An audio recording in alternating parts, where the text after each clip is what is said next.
Olá, sejam muito bem-vindos. Hoje o nosso vídeo vai ser sobre teologia. Como eu tenho sempre falado em alguns temas e termos também aqui, que grande parte das pessoas não conhecem, eu decidi então explicar para vocês o que é a teologia. Talvez você tenha uma má compreensão do que ela significa e aqui eu vou trazer para você uma clareza um pouco maior para você compreender o que essa palavra pequenininha acaba significando. Por que você não se inscreveu ainda? Tá esperando o quê? Ativa as notificações. Eu entendo, né? E biblicamente nós não encontramos ela exclusivamente ali. Mas a partir do primeiro século foi quando ela foi inserida por um dos pais da igreja ali no momento da patrística. E ele fazendo uma apologia, se não me engano foi Irineu fazendo apologia contra os pagãos, ele acabou cunhando o termo, escrevendo o termo teologia para designar o conhecimento de Deus. Então, e o conhecimento de Deus partindo de uma ideia cristã, ela era exclusiva desse cenário. E a partir disso ela vai com o tempo sendo assunta, né? E a gente vai utilizando ela com o tempo, ela vai sendo o carro-chefe, né? Desse motor de construção, ela vai estar sendo sempre ali na frente apontando para Deus. E a fé cristã, a partir do primeiro século, vai sendo então esse ponto central que vai sendo disseminado para todos os lugares. E aí a palavra teologia em si, ela surge a partir desse momento e ela vai passando vários períodos da história com vários teólogos que vão se levantando e pessoas de renome em todos os séculos. Nós vamos encontrar vários nomes bastante conhecidos no período da patrística, vamos encontrar também Agostinho de Hipona, que foi um dos grandes nomes ali do século IV, depois nós temos no século XII também, vamos encontrar Tomás de Aquino, e a partir dali do século XII é a primeira vez na história que a gente vai ver que a teologia e a filosofia elas vão se distanciar. Por quê? A teologia ela era como se fosse uma contensora da filosofia. A filosofia não fazia nada sem estar olhando para essa ideia de transcendência. Isso daqui já acontecia lá atrás também com Platão, tal. Ele já estava olhando para cima, para Deus, para a eternidade, o que a gente chama em filosofia de metafísica. Mas aqui nesse período depois do século XII, que a gente está entendendo que a filosofia aristotélica ela começa a aparecer na história, é quando Tomás de Aquino, depois dos árabes, começa a reinterpretar Aristóteles e agora a gente tem uma separação. Então a filosofia se emancipa da teologia e a teologia que vai ficando de lado, esquecida e vai se perdendo, né? E não é se perdendo enquanto ciência, mas ela vai deixando de ser estudada e passa a ser mais estudada a questão da filosofia nesse caso, em diante, e aí a gente vai ter toda a transformação histórica que vai acontecendo até que a gente vai chegar no iluminismo, depois no século XVIII, século XIX, e aí é onde nós perdemos um pouco da teologia dentro da formação acadêmica mesmo. Dentro das universidades, quase todas as pessoas se formavam nessa área. Era uma área de intensa busca, porque as pessoas queriam conhecer a Deus e a forma que nós tínhamos melhor de conhecer a Deus era conhecer as suas palavras, a sua revelação. E isso aqui eu estou dando só um panorama para vocês na história. Depois, no século XIX, ela vai se transformando, vai vindo outras adições a algumas correntes teológicas aqui, mas a gente também tem várias construções depois dos reformadores, várias vertentes aqui para a gente pensar, mas aí a teologia ela nunca é esquecida, mas ela está sempre voltando para dentro das ciências e a gente está sempre observando. O que acontece é que depois do século XIX, na entrada aqui para o século XX, a gente vai perdendo esse lugar um pouco que é da pesquisa, da razão, de buscar dentro da espiritualidade compreender o que está acontecendo, porque o mundo nesse período era extremamente materialista e ele estava voltado para tudo aquilo que era racional, ou tudo aquilo que era lógico e objetivo. O que acontece também é um período do romantismo que vai aparecendo ali, outras pessoas vão reinterpretando a vida a partir das sensações, dos sentimentos, daquilo que a razão não poderia, não conseguiria fazer. O primeiro que vai dando um pouquinho atrás, né, no século XVI, século XVII aqui, se não me engano, é Kant, que ele vai fazer a crítica da razão pura, e depois dele as outras pessoas, outros pensadores vão se desdobrando e vão tirar, então, aqui a razão e tentar colocar o sentimento, o romance, as músicas, as sensações vão entrando agora com mais evidência. Então a gente precisa conhecer mais com o coração. E aqui os pensadores dessa época, Charles Finney e vários outros cristãos nesse período, eles também incorporaram D.L. Moody, incorporou também um pouco do que estava acontecendo ali no espírito da sua época, e agora eles começaram a colocar dentro do ambiente cristão o que era bom para a gente. O que era bom agora, o que bastava era que levantássemos as nossas mãos para o alto, aceitássemos Jesus e vivêssemos a nossa vida agora extremamente focada nessa questão sensorial, nessa vivência toda, e a gente vai vivendo essa realidade. E no período do começo do século XX, então, a gente, como cristão, agora a gente foi tão influenciado por essas sensações que eram geradas dentro do coração, por essas manifestações sobrenaturais que aconteciam também, que a gente agora deixa a vida acadêmica, a vida da pesquisa, a vida do campo, deixa a teologia e vai sendo inserida uma nova forma da gente pensar a fé, não mais de uma forma que eles chamavam fria ou racionalista, mas agora era uma fé mais sensorial, completamente voltada para o campo do sentimento.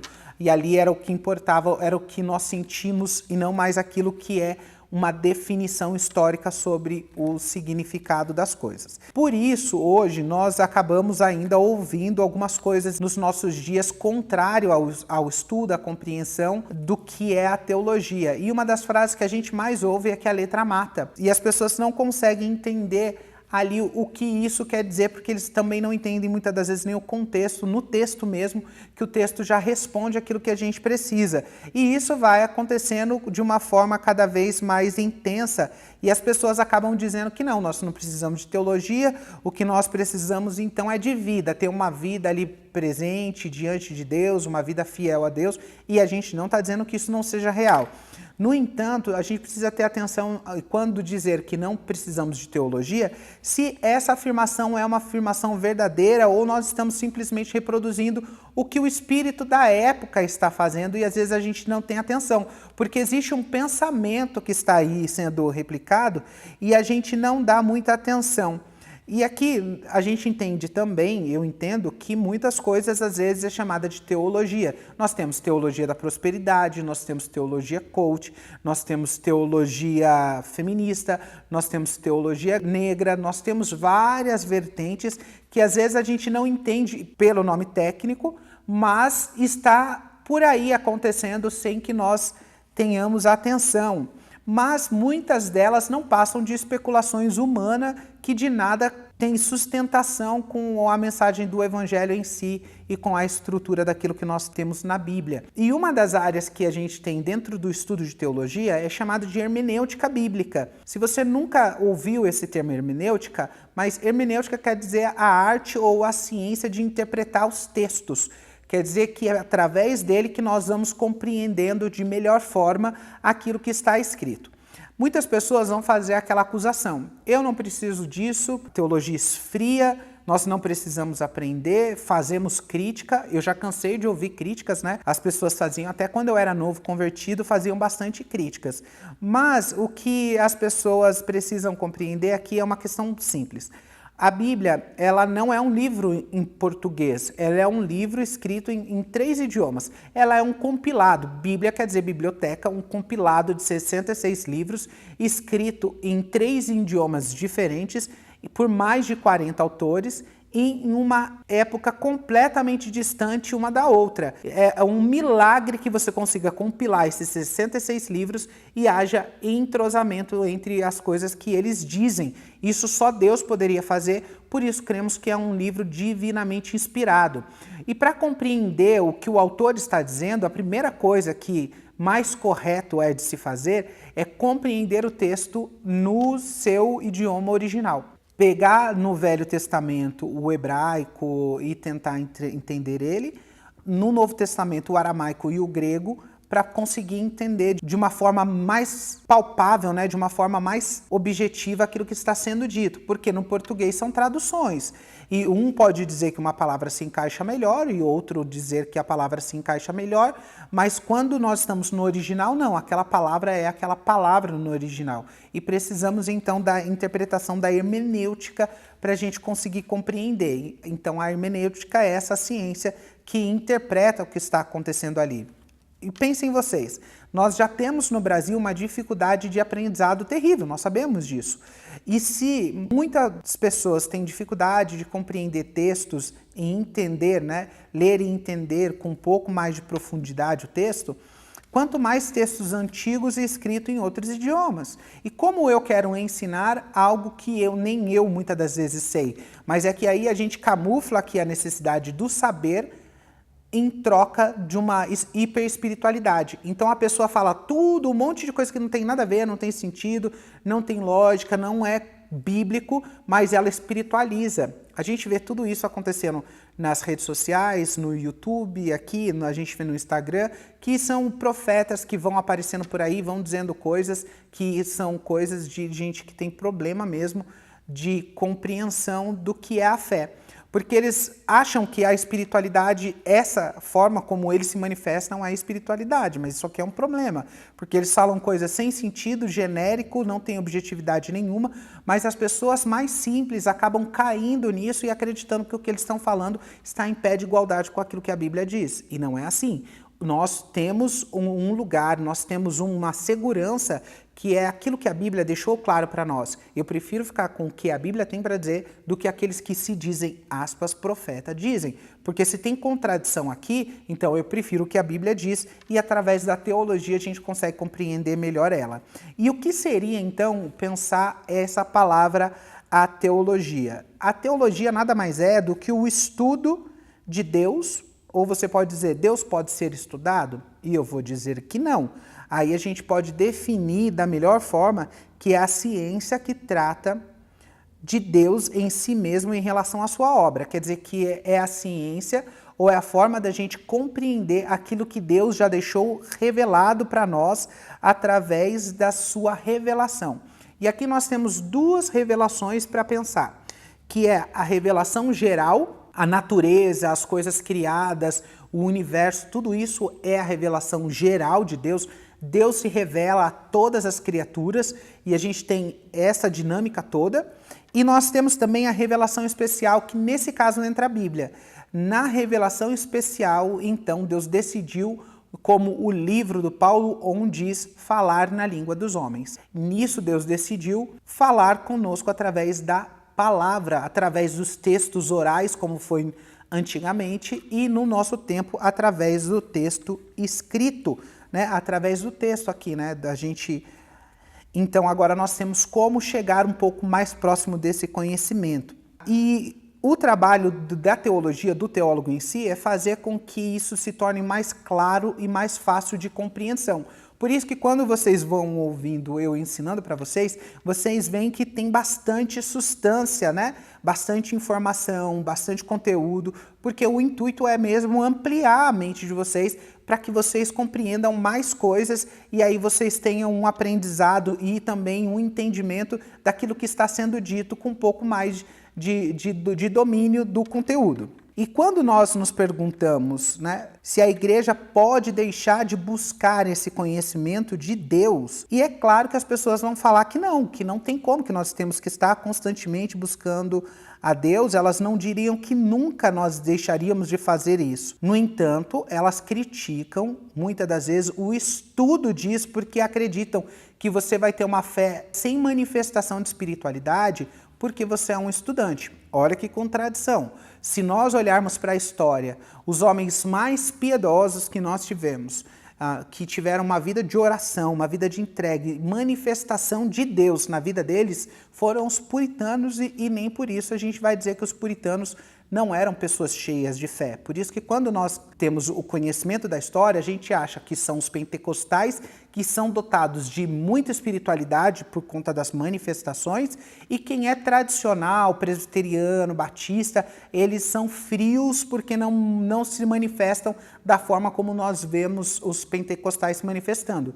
Não é dessa forma que a gente mede espiritualidade, não é isso. Isso não é num culto público, euforia, isso não é espiritualidade. Espiritualidade é outra coisa, tem a ver com a nossa entrega, nossa vida, nossa devoção, nossa contemplação a Deus, que muitas das vezes passa desapercebido na reunião pública, mas no privado tem entregas extremamente intensas, verdadeiras, genuínas e sinceras. Por isso temos que ter atenção e não medir as pessoas através de manifestações exteriores, porque isso não quer dizer nada. Nós precisamos entender. Os puritanos têm demonstrado uma vida de intensa oração, onde eles tinham puritanos que oravam até 9 horas por dia, direto, 10 horas, e tem relatos disso em escritos deles. Então nós temos aqui uma história para a gente olhar atrás e ver que nós podemos sim ser bons com o conhecimento teórico e ter uma vida em prática. Quem fala sobre isso de uma forma bem sensata é o Hernandes Dias Lopes, que ele diz que nós temos que ter luz na mente e fogo no coração. Quer dizer que a nossa mente é iluminada para conhecer um pouco mais, mas o nosso coração é quente, fervoroso, querendo buscar mais a Deus, querer encontrar mais de Deus e conhecer mais a Deus.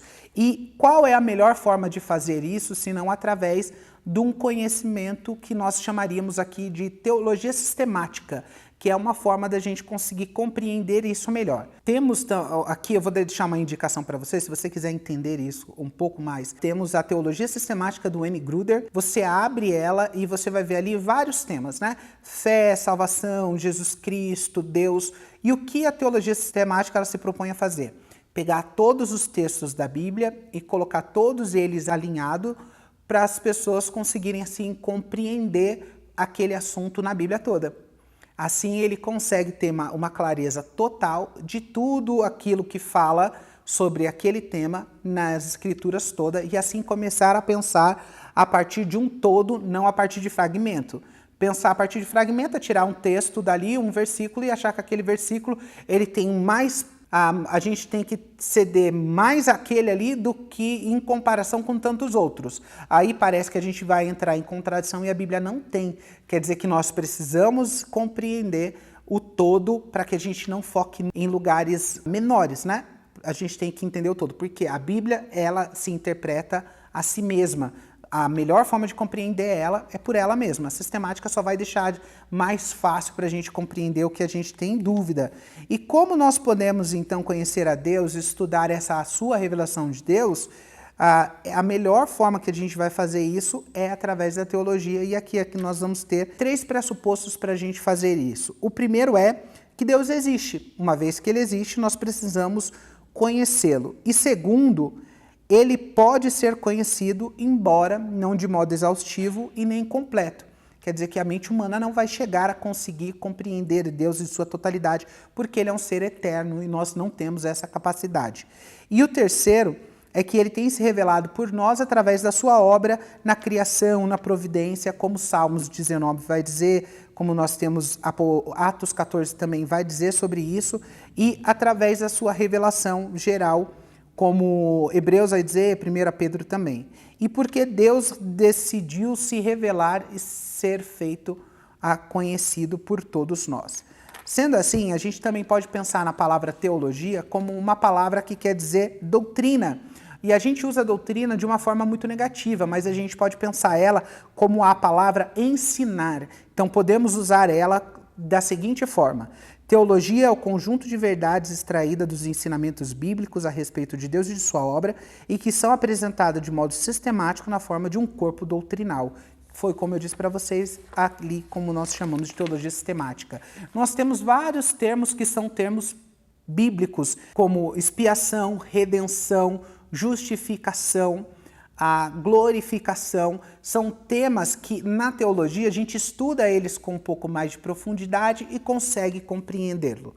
Por exemplo, quando nós pensamos que Jesus fez a expiação pelo nosso pecado, o que você entende por expiação aqui? E aqui, expiação, ela tem por sentido a ser um ensinamento sobre a purificação, se a gente for pensar em termos religiosos, né, aqui. Em contrapartida, no direito, a gente entende como uma carta que é dada de alforria, uma carta de nada consta, ali é como se fosse rasgada a dívida, que é aquilo que Colossenses 2,14 vai dizer, que a dívida que estava sobre nós foi colocada sobre Jesus e a carta foi rasgada, essa dívida. É isso que ele está dizendo por expiação. Mas quando nós vamos estudar, então, a teologia, nós temos a capacidade de compreender isso com um pouco mais de clareza.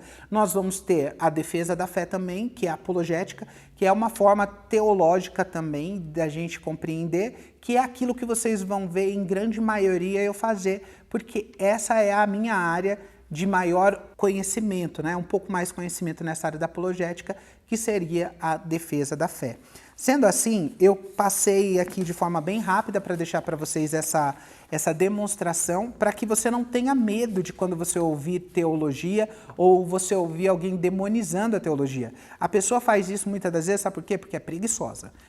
É preguiçosa, tem dificuldade de querer aprender, e eu entendo que talvez você não precisa dedicar a sua vida a isso, mas você compreender o mínimo possível já é bem interessante para que você não seja iludido por qualquer coisa que as pessoas dizem, principalmente pelos mega espirituais. Esses são problemáticos também, porque eles enganam as pessoas e as pessoas têm medo de criticar aquilo e têm medo de estar falando contra Deus, mas isso não é falar contra Deus, porque se nós temos a palavra de Deus como ponte, né, que nós atravessamos como alicerce, como segurança, como rocha onde nós estamos fixados, a gente não tem segurança disso, porque eu prefiro ficar com a palavra divinamente inspirada de Deus do que aquilo com que homens dizem fora daquilo que a palavra tem a dizer. A segunda questão, que é a suposição de que o cristianismo coexiste em vida e não em doutrina.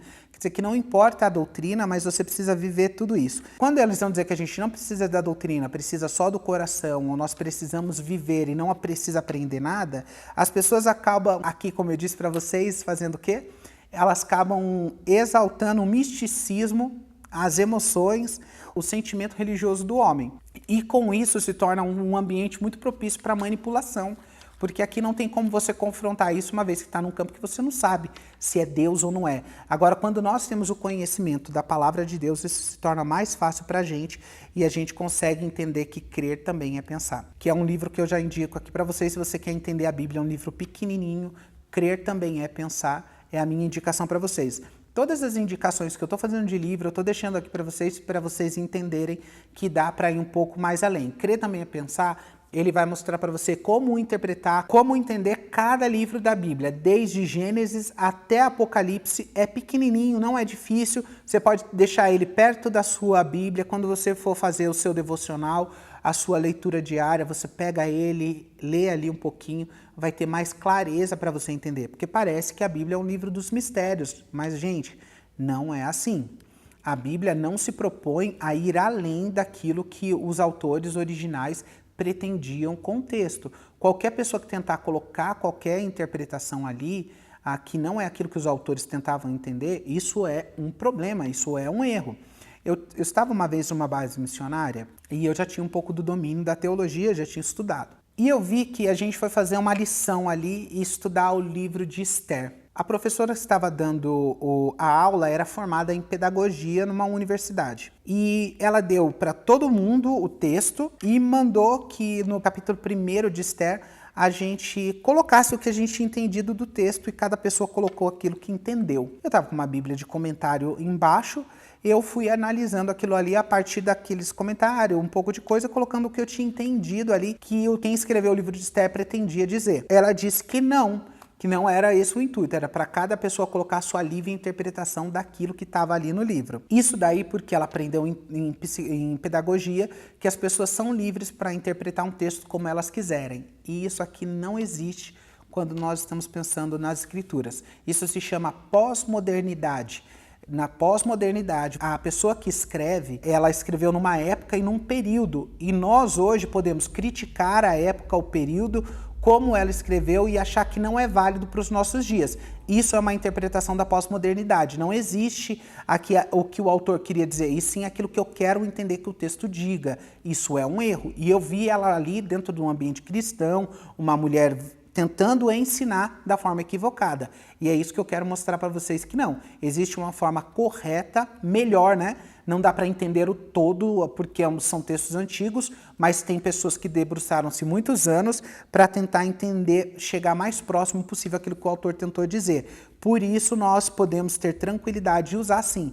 Deus nos deu a capacidade de pensar, de agir e de também investigar aquilo que outras pessoas já falaram, porque a gente pode subir nas costas dos gigantes para poder enxergar, sem que a gente tenha que se colocar em pé de igualdade aqui. E todos somos iguais diante do Senhor, mas nós precisamos ter humildade de reconhecer que existiram homens e mulheres que foram pessoas que vale a pena a gente seguir, imitar e ouvir o que eles têm para falar. Então, essa é a minha dica para vocês aqui. Não deixe de se inscrever, não deixe de dar o seu like, não deixe de compartilhar. Vocês sabem que assim a gente alcança bastante pessoas e a gente consegue minimizar um pouco de problema. Se esse vídeo chegar mais longe, as pessoas não tiverem mais preconceito e resistência, ouçam o que eu estou dizendo. Daqui 20 anos nós veremos uma mudança significativa, tanto na igreja do Brasil como na nossa sociedade, se nós hoje decidirmos aprender de melhor forma, de uma forma mais sensata, equilibrada, segura e não de uma forma extremamente academicista, que é aquelas pessoas engessadas. Não, a gente quer misturar o fogo do espírito com o conhecimento na nossa mente e assim fazer com que as nossas gerações possam usufruir daquilo que nós estamos vivendo hoje. Aqui fica o meu abraço a vocês.